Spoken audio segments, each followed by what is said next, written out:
Hey guys, what's going on? It's Ash here coming at you today in Raid Shadow Legends. Today we're going to take a look at the new champions that we get on the daily login rewards, up to 270 days logging in this game. Let me know, by the way, where you guys are. How long have you been playing? Where are you right now in your daily login rewards? I am currently on day 186 right now, still a ways away from these champions, but today I want to talk about how good are they, kind of grade these champions on kind of a traditional grading scale, and which ones am I excited about and how am I going to build these three champions out. So let's go ahead and just jump right into it here. I actually want to look at them in the index rather than on the login rewards. We'll go in order of when you unlock these champions.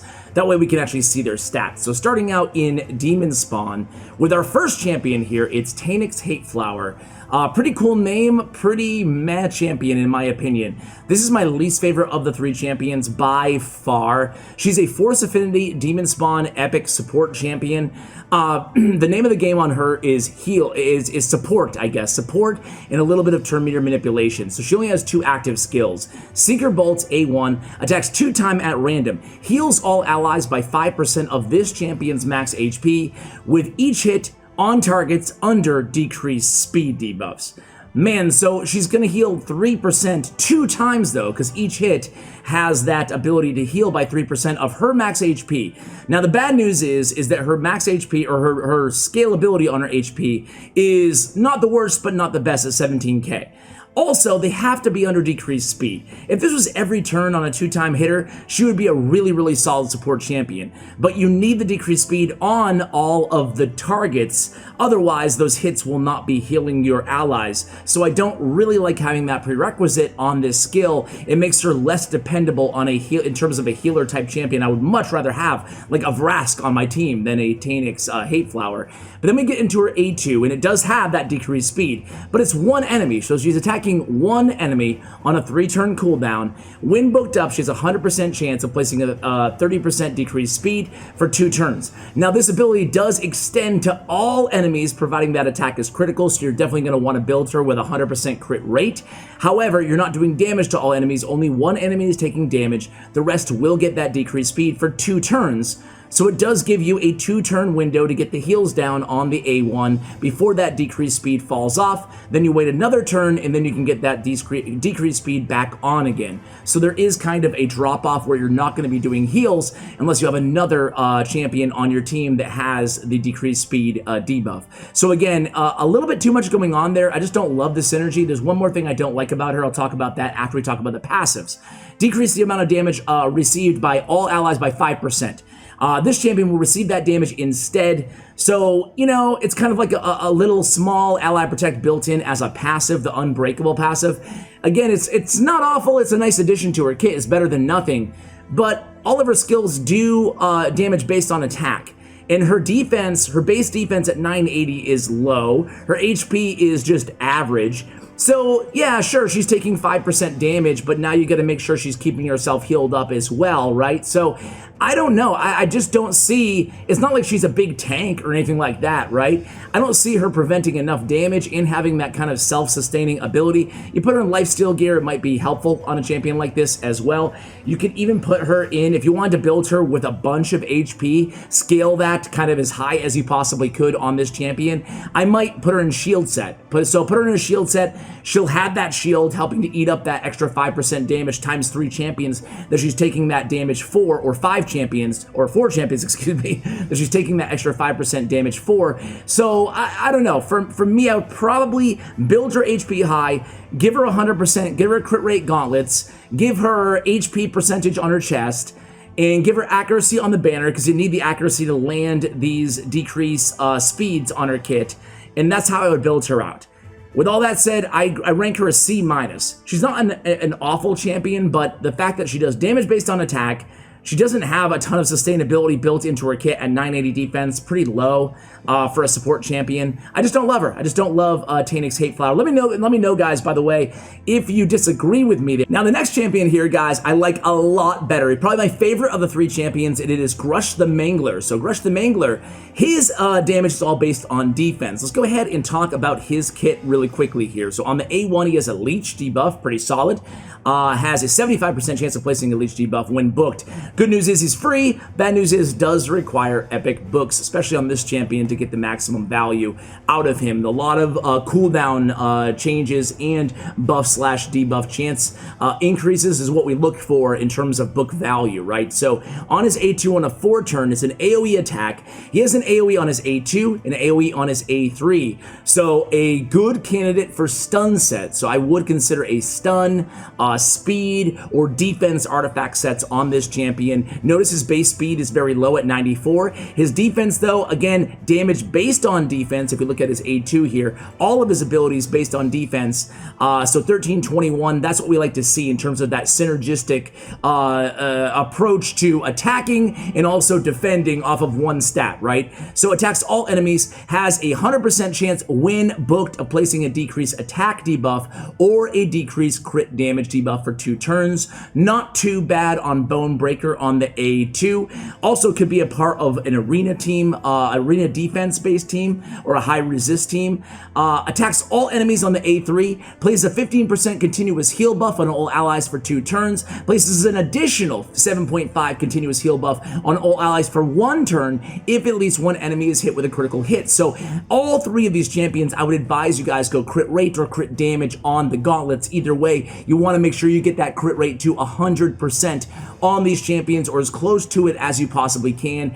A lot of their utility is predicated on having that 100% crit rate, as you see here. So we definitely want that additional continuous heal buff being placed on the A3, which is a 4-turn cooldown as well. So 4-turn here, a 4-turn here on the A2, and then a solid leech on the A1. So this champion is doing a lot. He's bringing a lot of value to you guys. First of all, he's difficult to kill because his damage is based on defense. You want to go defense percentage chest on this champion. Speed boots because of this low space speed that he has at 94. And again, crit rate or crit damage on the gauntlets. You want to be going accuracy on his banner because he does have those debuffs on the A2. Also debuff leech on the A1. A little bit of healage off of the leech on the A1 as well. None of these, I guess, ally defense and faction crypts, if you're struggling with Ogryn tribes, it is one of the easier, I guess, considered faction crypts in the game. So this could be a great champion if you want to maybe try to get to, you know, that new level best, help you with progression in Ogryn tribes because of this faction. Definitely one of the better factions to have in faction crypts. However, it does not extend beyond that. So all said and done, again, I'm putting him in a stun set. I'm giving him some extra speed, definitely speed on the boots there. I'm using him really everywhere in the game. He's a champion that can be used pretty much anywhere that you need a little bit of sustainability for your team, right? He's not going to die. He's not going to be the first to die, certainly. He's going to be adding the decreased attack on all enemies, a strong version, or decreased crit damage, both going to help you out and keep your team alive with a continuous heal. So a very good support champion. I'm going to rank him a B+.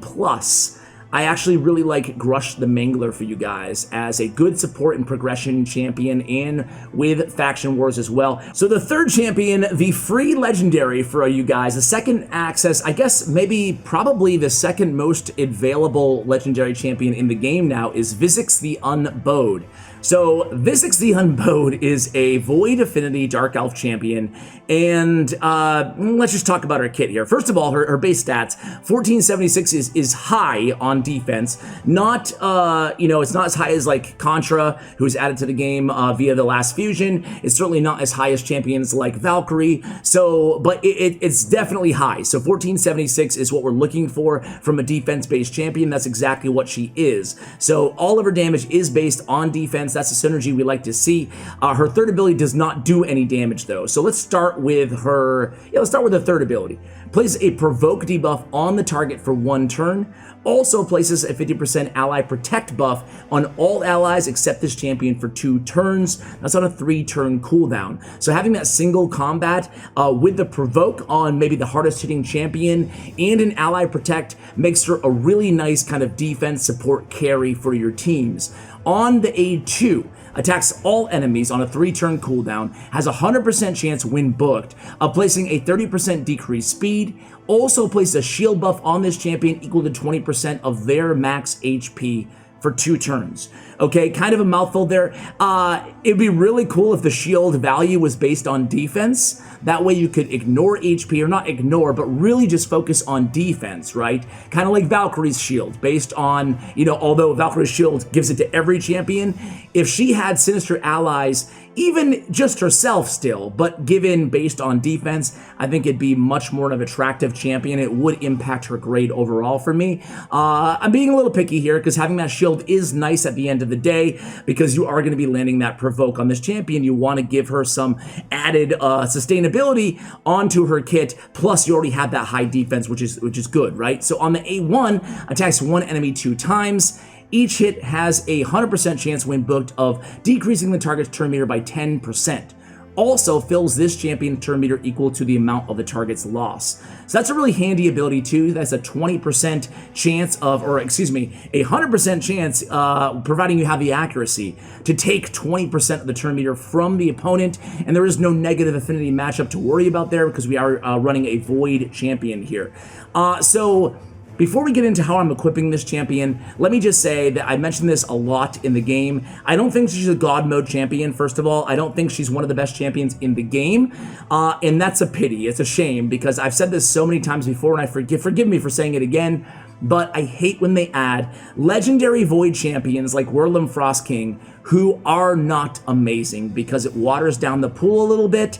You want to pull a legendary champion, you want the champion to be amazing no matter what, but especially a void legendary champion. It's the most difficult champion in the game to get, so I just don't like when they add anybody to the game who's not incredible for a void legendary champion. And I don't think she's incredible. She's very solid though. She's very solid. I'm gonna go ahead and give her a B overall ranking.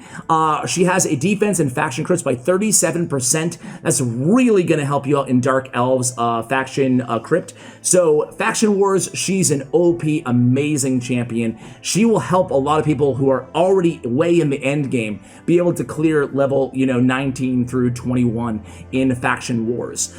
She's also good for dungeon kind of support carry sustainability again here, and I love her CC potential with the turn meter on the A1, taking 20% away from one of the enemies, and that AoE decrease speed helps you out a lot as well. I think that decreased speed is an underrated debuff in the game, so I like that all these champions have that as part of their kit. I think it's really, really solid. All that being said though, damage based on defense is solid as well, but all that being said, I think she's amazing. I think that 99% of people who pull her, even after 270 days, are going to have a reason to invest in upgrading this champion.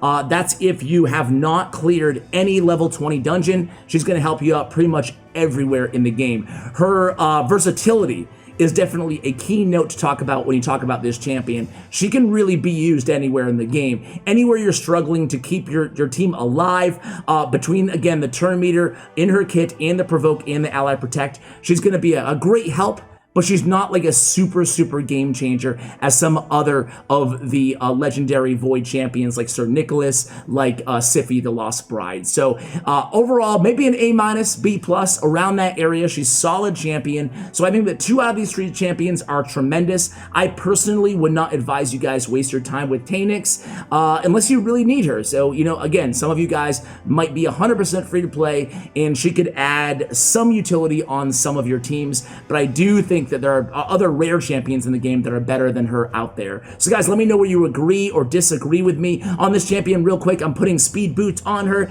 Again, defense-based chest piece and crit rate / crit damage on the gauntlets with, again, the accuracy on the banner, crit damage on the amulet, and she did have because she has on this A2, the shield is based on her max HP. I'm actually going HP on her ring, and I'm looking for HP percentage on the substats to give her a little bit more hit points. I'm really looking for HP percentage anywhere I can find it, but I'm still going defense percentage on the chest. So guys, thank you so much for watching, and as always, take care, guys.